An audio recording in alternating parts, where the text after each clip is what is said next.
बिस्मिल्लाहिर्रहमानिर्रहीम। नाज़रीन अस्सलाम वालेकुम। आप देख रहे हैं CNN top news. CNN top news में सबसे पहले पाकिस्तान का अफगान तालिबान की दरख्वास्त पर 48 घंटे के लिए सीज़ फायर का फैसला। पाकिस्तानी वज़ारत ख़ारजा के मुताबिक सीज़ फायर का फैसला आज शाम 4 बजे से अगले 48 घंटों के लिए आर्जी तौर पर किया गया है और दोनों जानिब से वज़ारत ख़ारजा के मुताबिक तमीरी बातचीत के ज़रिए इस पेचीदा मगर काबिल हल मसले के मस्बूत हल तलाश करने के लिए मुखलिसाना कोशिशें की जाएंगी। और दूसरी खबर से सहेल अफरीदी खैबर पख्तूनख्वा के तीसरे वज़ीर आला का हलफ उन्होंने उठा लिया। सहेल अफरीदी ने बतौर तीसरे वज़ीर आला का खैबर पख्तूनख्वा का अपने अहदे का हलफ उठाया। गवर्नर हाउस में मुंतखब वज़ीर आला की हलफ बर्दारी तकरीब हुई। हलफ बर्दारी तकरीब में सियासी समाजी शख्सियात और PTI की मरकजी और सूबाई क़यादत ने शिरकत की और IMF के साथ स्टाफ लेवल मुआहदा तय। पाकिस्तान को $1.2 अरब मिलेंगे।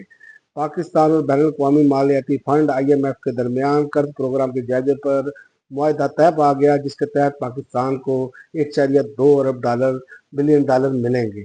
और इसके अलावा TLP के खिलाफ क्रैकडाउन की जो है वो बात शुरू हो गई। TLP के 4,500 रहनुमाओं और कारकुनों के खिलाफ क्रैकडाउन, तेज गिरफ्तारी का हुक्म। TLP के रहनुमाओं की फहरिस्तें तैयार कर ली गई हैं। ज़राए के मुताबिक पंजाब भर से 4,500 रहनुमाओं और सरकर्दा कारकुनान की फहरिस्तें तैयार की गई हैं।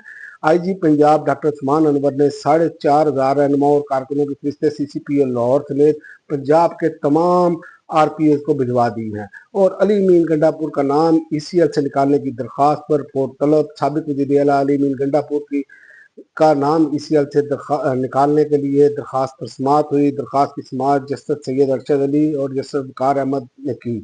अदालत ने वफाकी हुकूमत से 14 दिन में रिपोर्ट